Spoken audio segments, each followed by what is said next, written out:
Hello guys and welcome to a new video. Today I'm going to show you guys my final presentation that I did in my college class, and I hope you guys like it. So let's roll on with the clip. Guys, and welcome to my final project that I did for Python. I did a space shooter game and I hope you guys liked it. Today I'm going to show you how I came up with this project, and also I want to say that I watched YouTube tutorials and I used the AI just in case I needed help. So far we created the sprites and obviously to make them move, of course. The boundary detection so that the player doesn't just go off the screen, and it detects if there's a boundary. And the collision, of course. I did the player, which is the sprite, which I called it a player, and it has the turns, and obviously it does that. I also did the enemy and ally sprites, which of course, and also made them moving. The boundary detection, just in case, I did it so that the player bounces out of the border and goes in a different direction. I also did play a sound once the missile is shot. And you guys might be wondering yourself, where did I come up with this weird idea?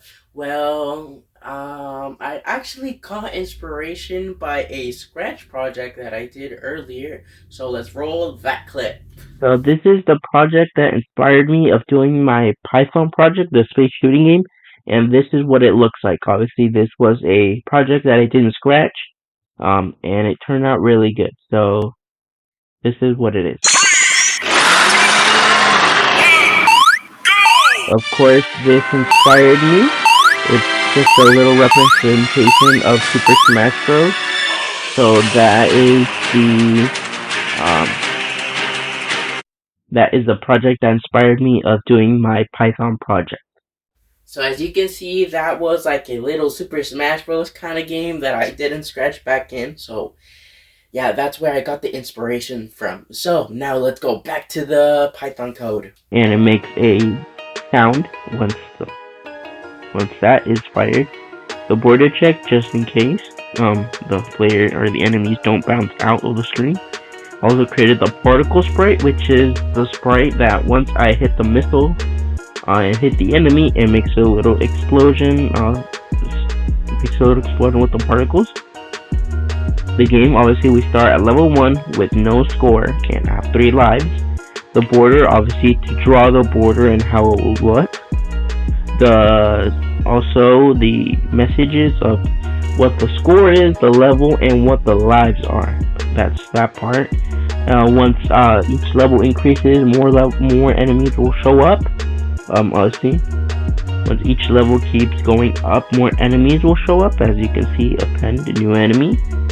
The player and the missile, what they look like. I started with 6 enemies and 6 allies, and for the particle explosion, 20, which are those little dots. For the keyboard buttons, I did the arrow keys, which are the left arrow. Whoops. Where am I?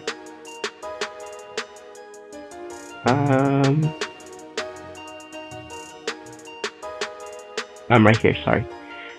The left arrow, the right arrow, the up arrow, which is to make the player go faster, and the down arrow to make the character slow down, and then obviously the space bar, which fires the missile. I made a 0.03 speed, just to not too fast, not too slow. If the player collides with the enemy, it decreases life, and the score is now -100. And once the missile hits the enemy, it's 100 points and no lives are missed. As well as the particles explode once the enemy is killed. Then if the missile hits the ally, I lose 50 points, but I don't lose any lives. And then to level up the game, and then once it says game over, it will print down here, which will say game over.